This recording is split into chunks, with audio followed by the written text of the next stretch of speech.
So today we are going to be talking about writing narrative text.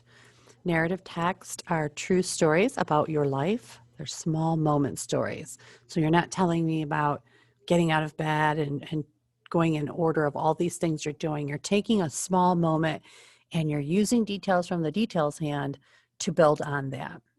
It says you build on the small moment by adding details from the details hands. These stories make you feel like it's happening right now. You use mentor texts to see how to write a good narrative text. And looking back on how we write this chart, I cut out just the narrative portion. We've been doing a lot with the opinion portion, but now we're going to be studying the narrative. So, and this is exactly what a narrative is. It's a true story from your life. The sequence that we go in is first we hook the reader, we introduce the storyline, we have the body of the story, which is event, event, event, which is a little different than before, and then we conclude or end the story. So this is what the whole chart looked like. Last time we focused in on opinion, or we focused in on opinion before. Today we're just focusing in on the narrative portion. So this one says focus on hook, introduce, event, event, event, and then conclude.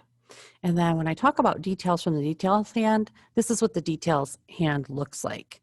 So I'm looking for dialogue, setting, internal thinking, and that is what the character is thinking inside of their head. Sometimes you'll hear, you'll know you're listening to internal thinking if a character says they felt this way, or they were wondering what their mom was thinking, or something like that. Any wonderings.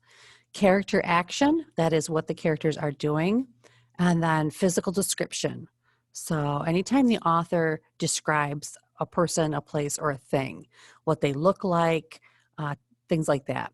You're using your five senses to build your details. So let's talk a little bit about mentor texts. A mentor text help you learn the qualities of good writing from a published story. You can see how authors use the genre, that's a type of personal narrative, and use details from the details hand. So some samples of our mentor texts that we'll be using are Come On Rain. Come On Rain is a really great story. It has a lot of different ways that you can look for these details. So you can look for the setting. You can look for character traits. You can look for physical description when the author tells you what something looks like or how it feels. You can look for internal thinking in this book. And then another really good one is Goggles by Ezra Jack Keats. Goggles, it has a lot of dialogue and action, a lot of really cool word choice. Another one is Getting Through Thursday. And Getting Through Thursday has a lot of really good ideas for dialogue, paragraphs, also heart of the message. What is the message the author is trying to really get through to you? Another good one is One Green Apple. One Green Apple has a lot of the same, a little bit of dialogue, has a good heart of the message. And then we have Pecan Pie Baby. And that has a good lead and a great ending. So if you're trying to come up with a really good lead for your story, you could use Pecan Pie Baby and read the lead in that story and say, you know what, maybe I'll try to start my story like Jacqueline Woodson did in Pecan Pie Baby, maybe with however she started hers. And then Tar Beach is another really good mentor text used for heart of the message.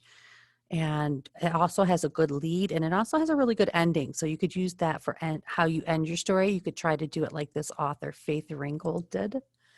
And then another really good story to look at is The Ghost-Eyed Tree. The story is by Bill Martin, and it has good leads, really good dialogue, samples of dialogue and internal thinking in there. So when you listen to a book or when you read a book yourself, a lot of times you're reading like a reader. So you're reading to enjoy the story, or you're reading to comprehend. That's another word for understand what the story is about.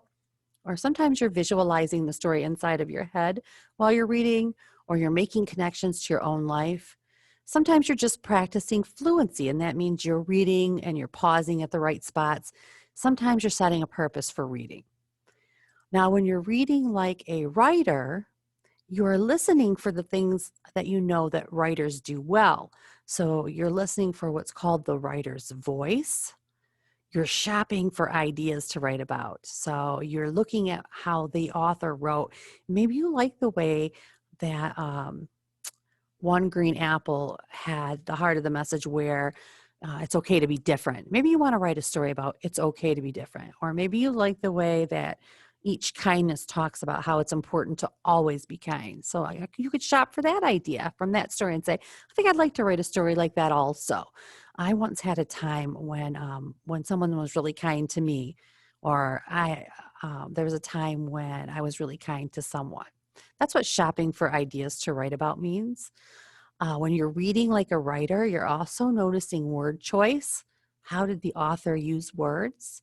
When you're reading like a writer, you're watching for a writing skill that you can learn. Maybe you're trying to learn how to add dialogue the proper way. So you could look at a mentor text and say, oh, I see how they wrote their dialogue in there. Reading like a writer also helps you look at how the author organizes their writing.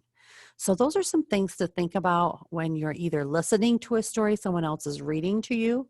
If you're listening like a writer or if you're reading like a writer, you'll want to watch for those things.